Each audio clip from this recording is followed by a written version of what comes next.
Hey everyone, this is Anna here. Today I have a kiln unload for you, and there's a lot of Cuerda Seca in here. The painting technique that I'm teaching a workshop tomorrow will be this weekend, tomorrow and Sunday. And I'm very excited with the pieces that I took out of the kiln. And I'm gonna try to bring you closer so you can see and we can talk about the glazes. So it's not all Cuerda Seca. There are other sculpted mugs in here that turned out really cute. Some, I had some issues and I'm gonna talk about that. But yeah, let me see if I can zoom in and we'll talk about some of these glazes here. I was trying to get closer. Let's see.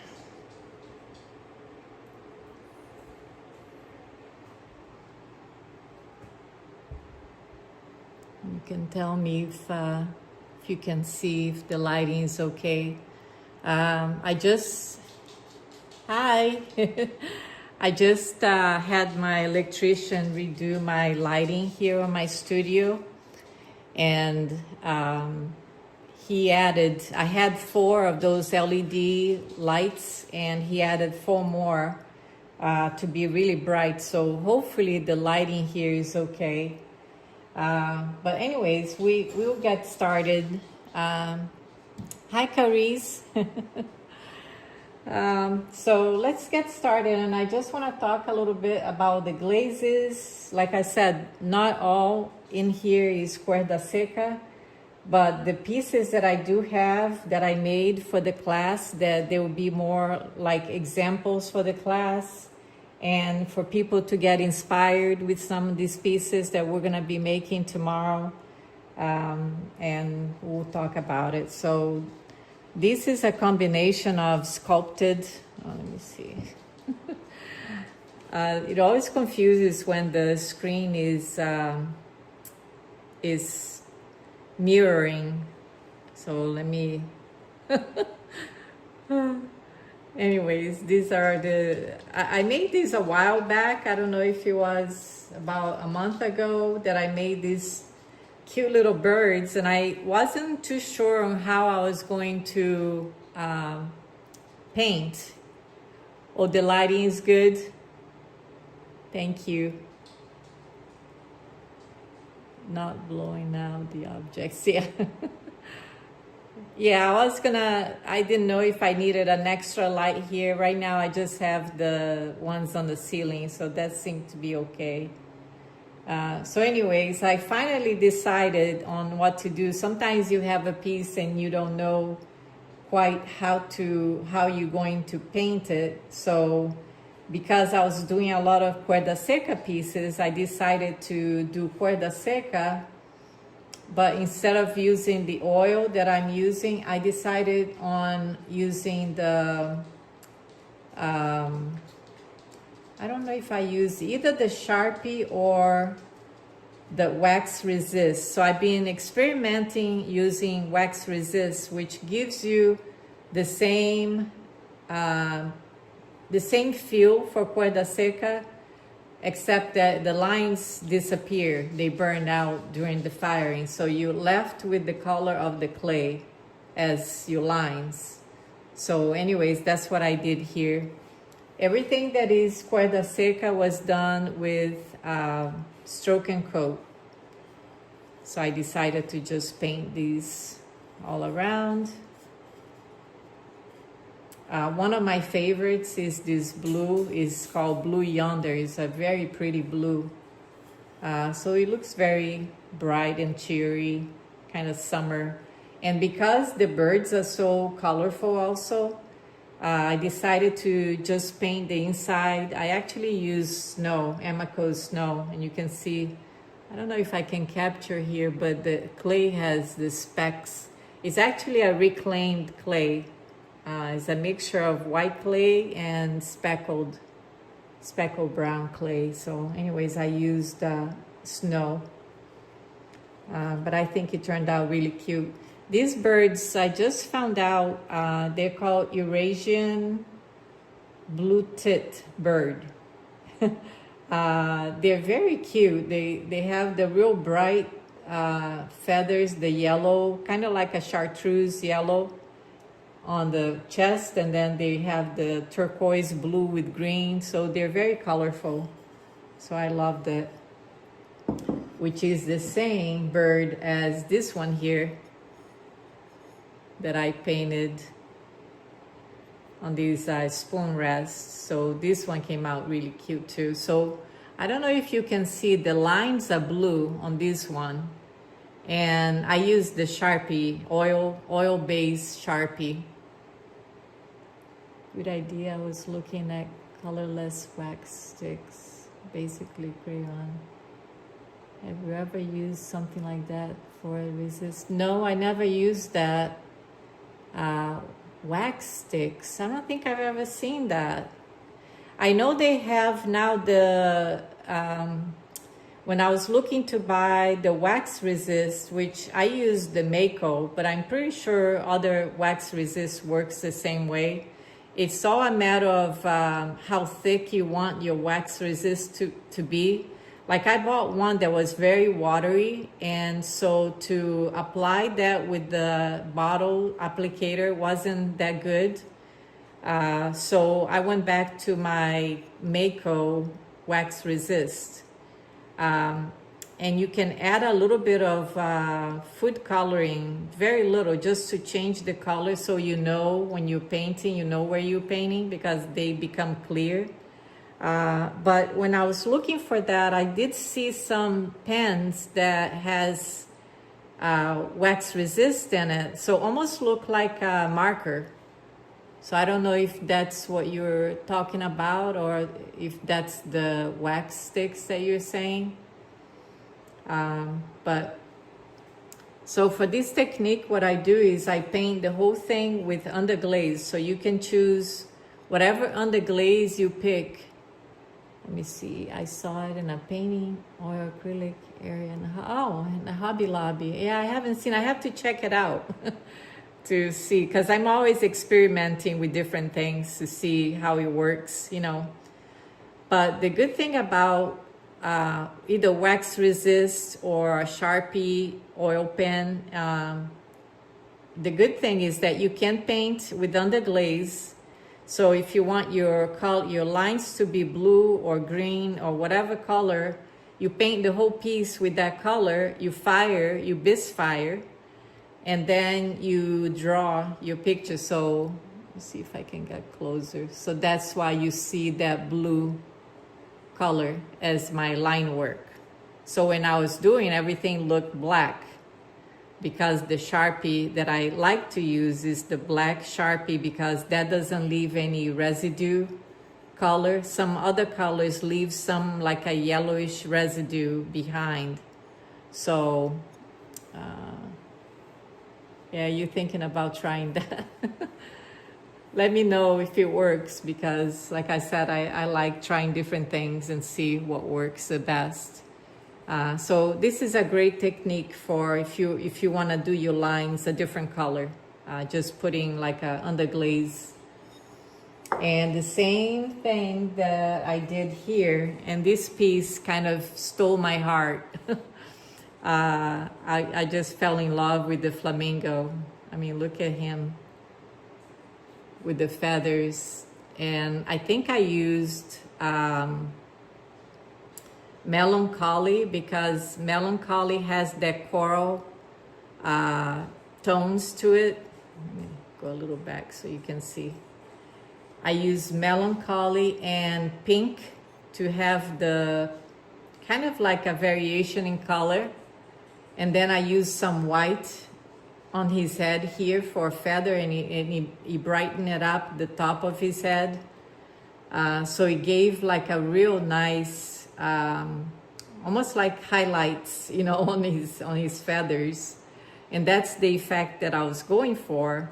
But whenever you're painting something, it's like you never quite, you have an idea in your head of what you want it to be and the colors and everything. But in this case, it doesn't happen often, but in this case, it turned out better than I expected for the flamingo. It could be because of the contrast, you know, look at the lines is like, oh, it's almost like a jade color green. It's a very pretty green. Thank you, Kathleen. Hi. So yeah, I fell in love with this flamingo. As soon as I saw, I was like, oh my God, wouldn't that be beautiful on a mug? You know, so now I want to put him with that same color scheme.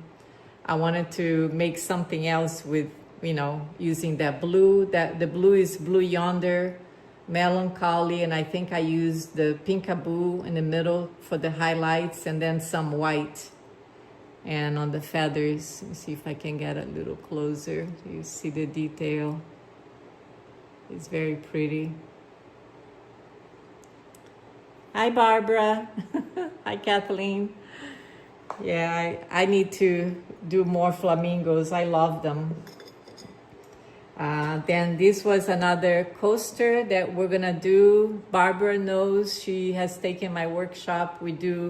The first day we do flat pieces because they're easier and it gets you used to how to flood the areas, you know, with glaze and stuff. So, and then the second day we do the vertical pieces. So this one, we'll be doing something similar like that tomorrow.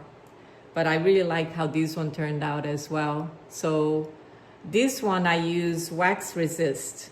So just a different variation, and the lines turned out brown because that's what the clay is. Actually a low fire clay that can be fired. It's a standard 104. It can be fired from, I believe it's a cone 04 all the way to a cone 4.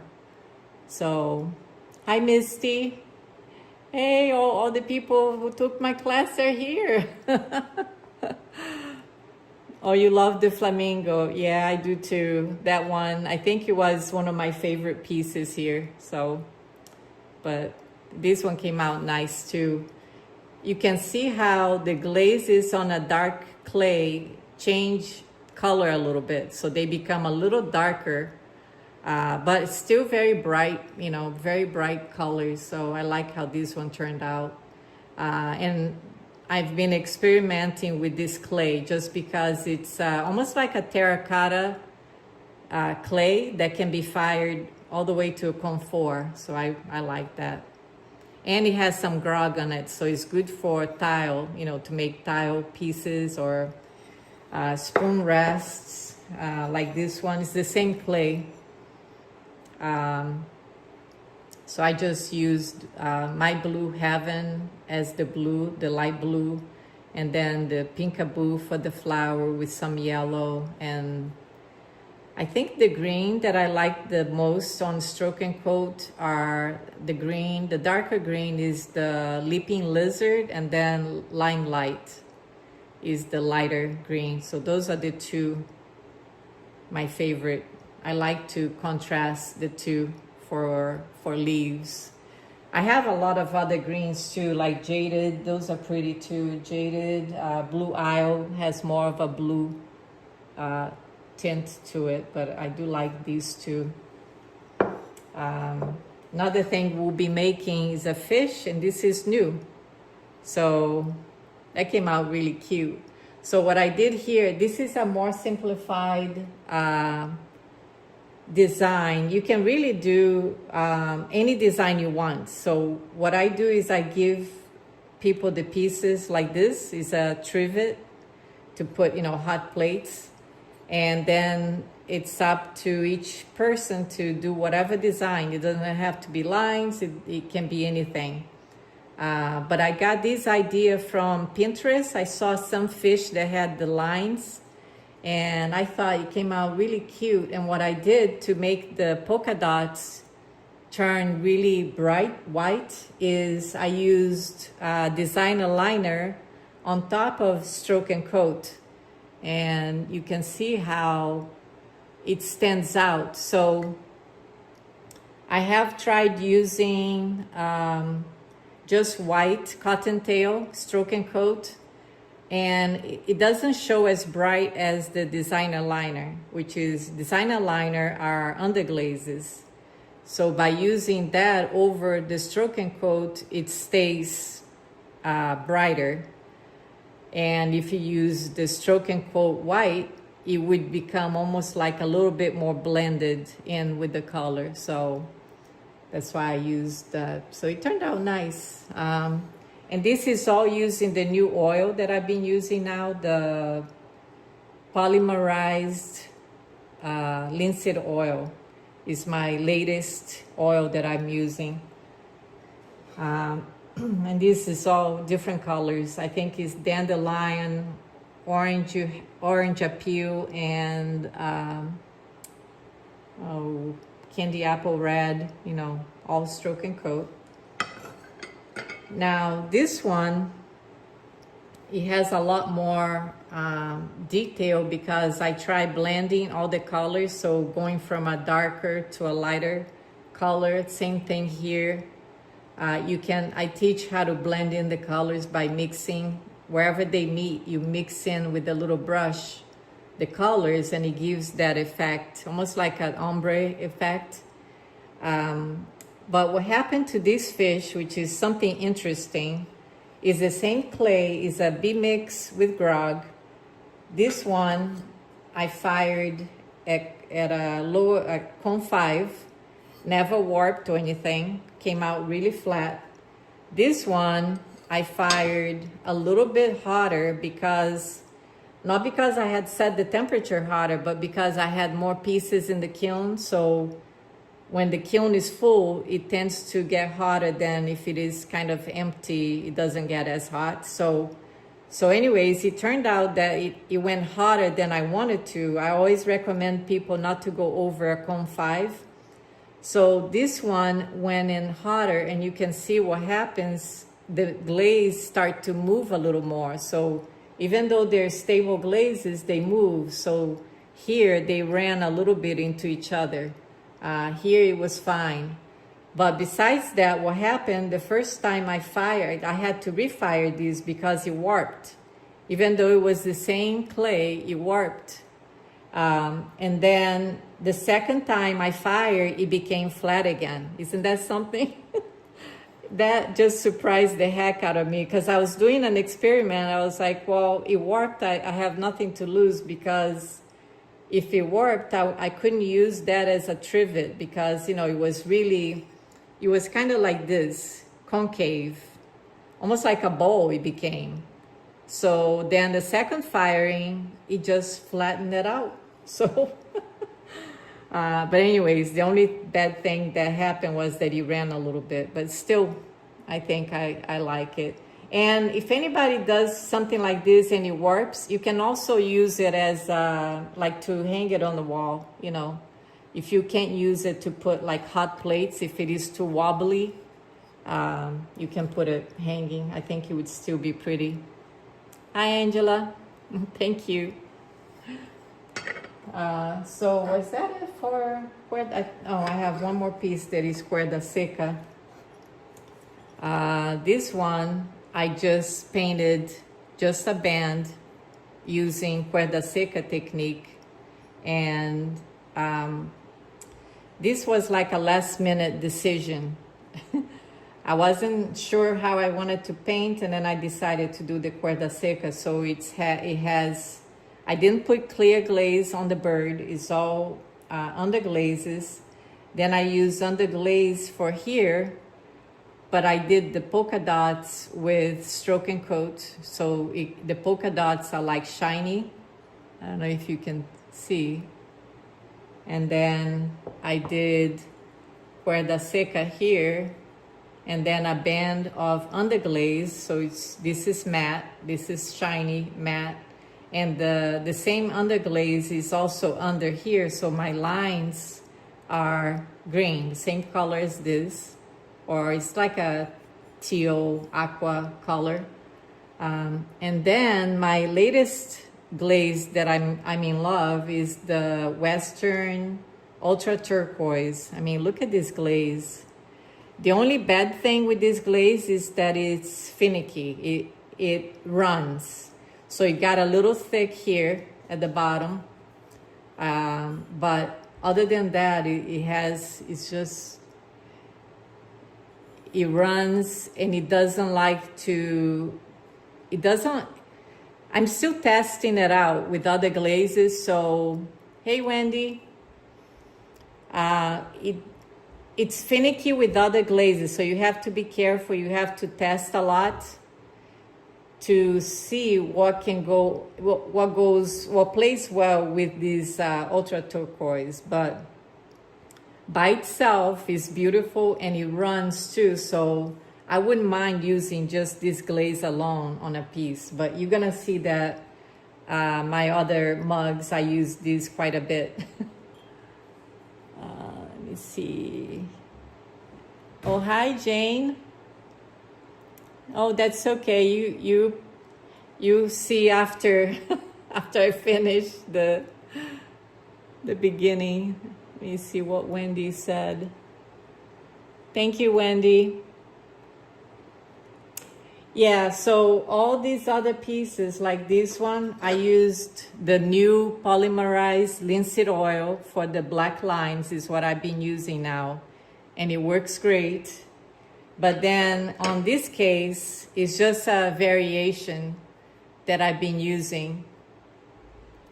Oh, Misty, you have that glaze too? Yeah, it's a great glaze. It's just a little finicky, and it likes to be a little cooler, you know, not as hot. So anyways, I've been just trying different variations of Cuerda Seca. Like in this case, I used it was either the wax resist or the Sharpie. I can't remember now, but it burns off, so you're left with the underglaze as your line. So that's why the underglaze is green. This one came out beautiful. It's for one of my students that is coming here tomorrow. She had missed my sale last time I did restock, and I had one very similar to this, and when she went to get, I think she was a little too late. So, and because I usually don't do custom orders, but because she was coming here, I went ahead and made this one for her, and it turned out really nice. A lot of people are liking the black background. I think I like it too. With the pink, you know, I use bougainvillea, the spectrum inside, and it gives a nice contrast. But the black against all the other stroke and coat, I mean, it's really nice. What do you guys think? I'm torn between using black or like a lighter. I think I like both, but it turned out nice. I think she'll be happy. So a lot of birds here. I've been experimenting with making birds as a handle, but because I haven't tested that long yet, I'm calling these as cups and not as mugs, even though they feel really good to hold. Let's see. Oh, you love the black background, Jane? I think I do too. Yeah, the black makes a nice contrast. So anyways, you're gonna see a lot of these bird mugs used as a handle. And what I do is I make the nest as if he's perched up on a nest like that. And so the nest is what really is attached to the cup, almost like a handle. So some people were worried about these coming off. It won't, like, because the surface that this attached is a large surface, more than a handle. It's bigger, the surface that it attaches, than a handle. So it won't pop off. And the birds are light because they're hollow. All my sculptures are hollow. Oh, you like the black too? Yeah, I think I'll make more of the black background. I know a lot of people liked it. So this one was the Nat from Mud Magic, had the poppy fields, and I finally bought poppy fields, and it's so bright and has this black crystals that melt, and it's just very striking, these combinations. So thanks, Nat. I think it's soft red with poppy fields over white is what I have here, but I really like that. This is a new combination I'm using, and this is just a little parrot I made. He was painted just with stroke and coats. But one of the new combinations I'm using is Robin's Egg over another glaze. Like, so if you use Robin's Egg over, let's say, stroke and coat, like I've tried using over jaded, it does this oil, what they call oil spot effect. I don't know if you can see it. It's really nice, very smooth, but it does this nice effect. So here what I did is Laguna Robin's Egg over citrine yellow, which is Bots. Isn't he cute? I thought he was cute too. And for the branch, I've been using just Turkish, what is it? Turkish Amber, I believe, is Laguna. But you can use any kind of celadon that shows, no, actually, it's not Turkish Amber, it's Amoco Iron.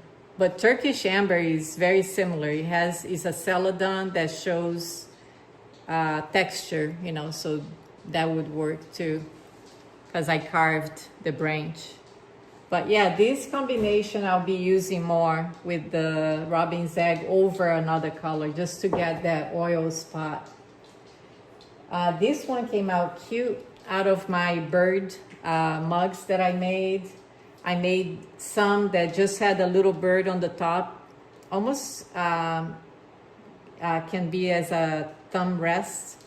But this one was inspired by Kim Unset. She did one that had these colors, but she added green. And they were all Spectrum, I believe, is what she used. And I used Bots. So I used Larimar on top. And then I used Spectrum, Shallot, Sunrise, Papaya. And then the yellow is Citrine Yellow. But I think the yellow is almost too bright. Maybe I should have used one that is more pastel. Like maybe the Frosted Lemon would have been a better yellow, but still, I think I really like the... Oh, and also, before I put all these glazes, I put one coat of pearl white, which kind of blends in all the colors. So that's what gives that nice runny effect. So I did the yellow up to here, and then I did pearl white up to there, to the yellow, and then the yellow doesn't have pearl white under, and then all the other glazes do, so they kind of melt into each other. So I kind of like that. And I think I used several Bots glazes. This one is Morganite, which is a real pale pink with some specks in it, Bots also. And then Aquamarine with Blue Guppy, which is Jungle Gems. And that turned out nice as well. And they're very comfortable to hold. I have some that I'm gonna ask you guys' opinion because I had some issues, and I think I'm gonna try to sell them as seconds because I should have cleaned better whatever they join, like inside here. Have you guys ever had that problem where it bubbled a little bit? The glaze got a little too thick wherever they meet. So rather than refiring, I'm a little lazy to kind of Dremel that you could Dremel that and then refire, but I think because it's so minor, I think I might just sell as a second. Anyways, this is Lavender by Laguna and Bougainvillea.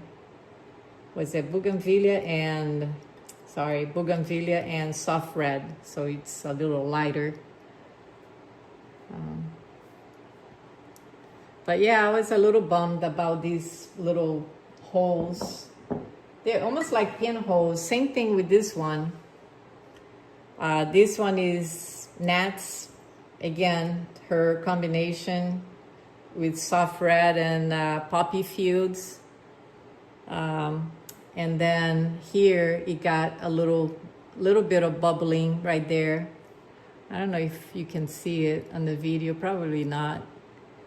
It's right there. There's a little bit in there. But everything else, I mean, it's still a very functional mug, but I'm just gonna sell it with a discount, I guess. And this is very bright. That Citrine Yellow by Bots is a very bright yellow. So it's very summer, I think, this combination. I don't do often the yellow with pink, but that's all I can think is that it's very summery colors. This was a refire. I can't even tell you which glazes I use. I know I use, on the second firing, I used Indigo Float. As you can see, the real pretty blue. Soft red does tend to bubble where thick. Oh, so it was Bougainvillea, and yeah. So I'll know that for next time not to do it. Because some glazes, like here, you can see that it got thick, but it runs, right? So it doesn't happen, that bubbling, but some other glazes do. So anyways, the refire worked. I didn't like the glaze that was there before. I think it was Honeydew by Amico, and I didn't like it, so I added, it was Indigo Float and something else. Maybe Midnight Rain, because I know I used it inside also, and it worked for my tree frog. So I think, oh, this is one more. Let me see if this one bubbled. No, this one didn't, so this one is good. I believe that was also Citrine Yellow on the bottom. Probably Bougainvillea and Sunrise. Sunrise is a more subtle pink than the Bougainvillea, and these I painted with just stroke and coats the bird. It feels pretty good to hold it. So I don't know what people are gonna think about using these as handles, you know. We'll see. Now, out of all these, let me see. Oh, I had 3 of these that did not work. So this is one with a beautiful glaze. This is another one. They all have the bird, but they warped. I don't know if you guys can tell, but look how oval. Can you see it? I mean, it became really oval, and because of the weight in here, it pulled. But all the other ones, that didn't happen. So like this one is perfectly round, you know, has the same bird. Go figure. Things that happen, you know, I try to explain to my husband things that happens in the kiln. It's like so unpredictable sometimes. But that's that Western Ultra Turquoise with blue purple. And the blue purple just ran, and I had to grind the bottom a little bit, but I love that. So next time what I would do is keep the Ultra Turquoise like to the top, like maybe here, and do a band of blue purple is by Coyote to let it, because it's a runner. And then I use the Celadon, was either Spruce It Up or Spruce It Up is a stroke and coat. What is the other? can't remember now. It was something that looked like Spruce It Up. Now I'm looking. I know it was an Amico one that I used in here. So my goal was to make the Celadon, make it stop from running, but even that, it still ran right over the Celadon. So I went too far down. So next time I will stop right here on the top. But I'm still testing this glaze. It's just so beautiful, the color. Same thing happened here. And this one is with Frosted Lemon by Mako and the Western Ultra Turquoise.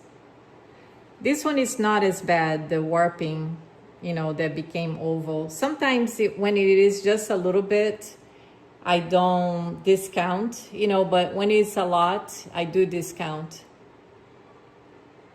Thank you, Kathleen.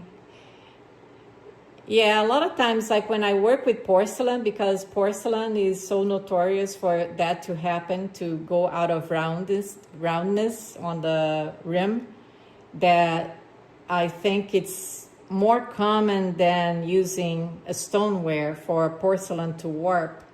But this is stoneware, so I kind of use my judgment when it warps, but it's still round, but just slightly oval. To me, it's acceptable. But when it is too oval, then yeah, I think I'm a harsh critic of my work. To me, the oval shaped top doesn't matter too much. Yeah, it all depends, like who, you know, it's a matter of just what you think, right? Like opinion, I guess, of what you think it's a defect or not. I mean, you can still drink out of it, but I don't know. I might discount the ones that came out really oval. Like this one is just slightly oval, but it happened to 3 of them, so it was a bummer. But this one was also the Ultra Turquoise. I used cactus on the bottom with some gunmetal green.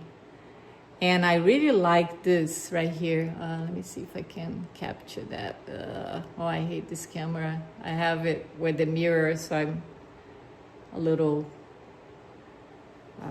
it's kind of hard. When I go that way, it's really this way and vice versa. But I don't know if you guys can see, made some really nice runs here with the gunmetal green. So yeah, I need to test more and see what glazes go well with that. But again, gunmetal green is a runner. I should have kept it more higher, you know, and let it run more. But it did touch the shelf and I had to grind it. But this is one of the cases where it's oval but not too bad.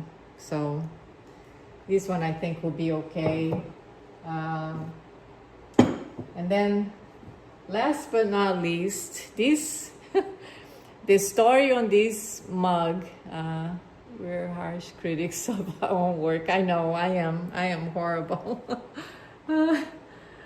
This one, when I was making these, I made a bunch of mugs that are going to Charlie Cumming. They're all the sculpted birds, and I painted with underglazes.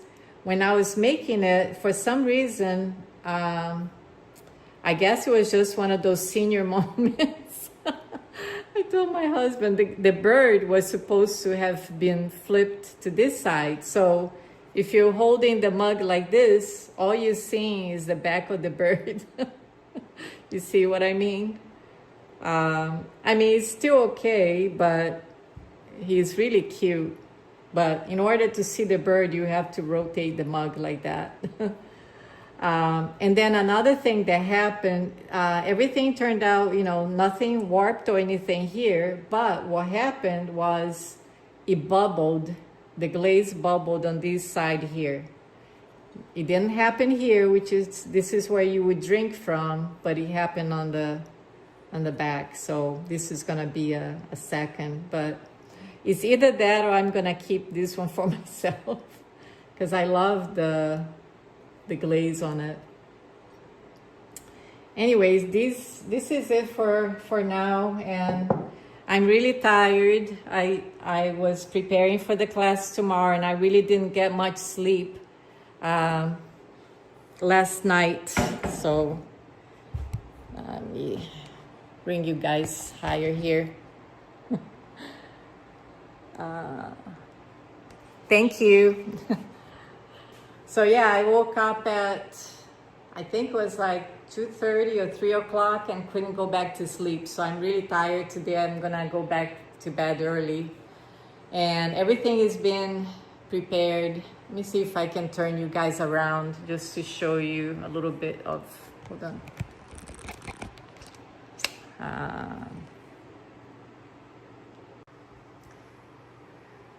Just all the stuff that I have to do for the class. I fill out all the little bottles there. So I have 6 people, so 2 people are gonna be sharing a set of colors. So it's all ready to go for tomorrow, and another table here. Thank you, Misty. Thank you everybody for being here, and we'll see you on the next kiln opening. I will have a tutorial, I promise, soon, because I've been promising this for a while now. Life gets in the way. So anyways, thanks for being here, guys. Bye-bye.